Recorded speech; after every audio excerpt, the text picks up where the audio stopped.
இன்றைக்கி நம்ம ஒரு ஸ்வீட் ரெசிபி தான் பார்க்க போகிறோம். இப்போ அக்ஷய திருதியை வரதுனால அதுக்கு ஸ்பெஷல் பாயசம், பால் பாயசம் எப்படி பண்ணுறதுன்னு பார்க்கலாம். ரொம்ப ஈஸியாக பண்ணிடலாம். அதுக்கு தேவையான பொருட்கள் எல்லாமே நான் மெஷர்மெண்ட்டோட டிஸ்கிரிப்ஷனில் கொடுத்துருக்கேன், ரெஃபர் பண்ணிக்கோங்க. இந்த மாதிரி நீங்கள் எந்த அரிசி யூஸ் பண்ணுவீங்களோ அதை எடுத்து ஒரு 1/2 hour ஊற வச்சு எடுத்துக்கோங்க. இப்போ நல்லா அடி கனமான கடாயில் 1 லிட்டர் பால் ஊற்றிக்கலாம். பால் நல்லா கொதித்து வரணும். அடி பிடிக்காமல் இந்த மாதிரி அப்பப்போ கிளறி விட்டுக்கோங்க. இப்போ பால் கொதிக்க ஆரம்பிச்சிருச்சு. இப்போ இதில் நம்ம ஒரு 1/2 மணி நேரத்துலேருந்து 1 மணி நேரம் ஊற வச்சுடுங்க ரைஸை. ஊற வச்ச அரிசியை இதில் சேர்த்துக்கலாம். 1 லிட்டர் பாலுக்கு ஒரு 1/4 கப்பு ரைஸ் இருந்தால் போதும். கொஞ்சம் 10 நிமிஷத்துக்கு ஒரு தடவை இந்த மாதிரி அடி பிடிக்காமல் கிளறி விட்டுட்டே இருங்க.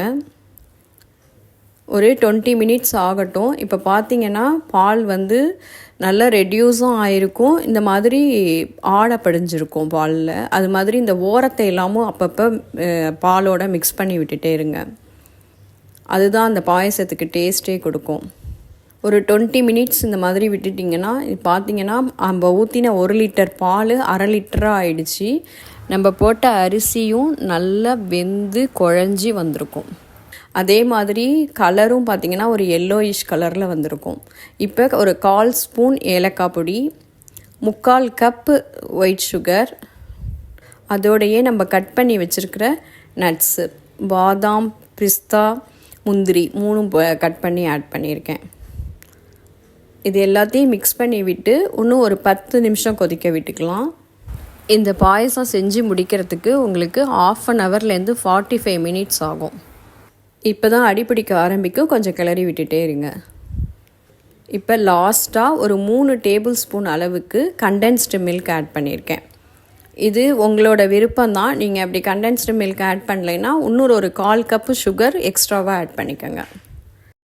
இப்போ பார்த்தீங்கன்னா சூப்பராக நம்மளோட பால் பாயசம் ரெடி ஆகிடுச்சு.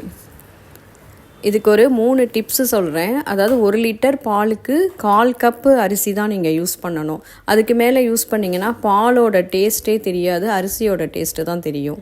அதே மாதிரி ரைஸ் நல்லா குழஞ்சி இந்த மாதிரி பாலில் தான் வேகணும். குக்கரில் வேக வச்சு பாலில் ஆட் பண்ணக்கூடாது. அதுக்கப்புறம் கண்டென்ஸ்டு மில்க் ஆட் பண்ணிங்கன்னா நல்ல ரிச்சான பாயசம் நமக்கு கிடைக்கும். இந்த அக்ஷய திருதியைக்கு இந்த பாயசத்தை உங்கள் வீட்டில் ட்ரை பண்ணி பார்த்துட்டு எனக்கு கமெண்ட் பண்ணுங்கள். தேங்க்யூ.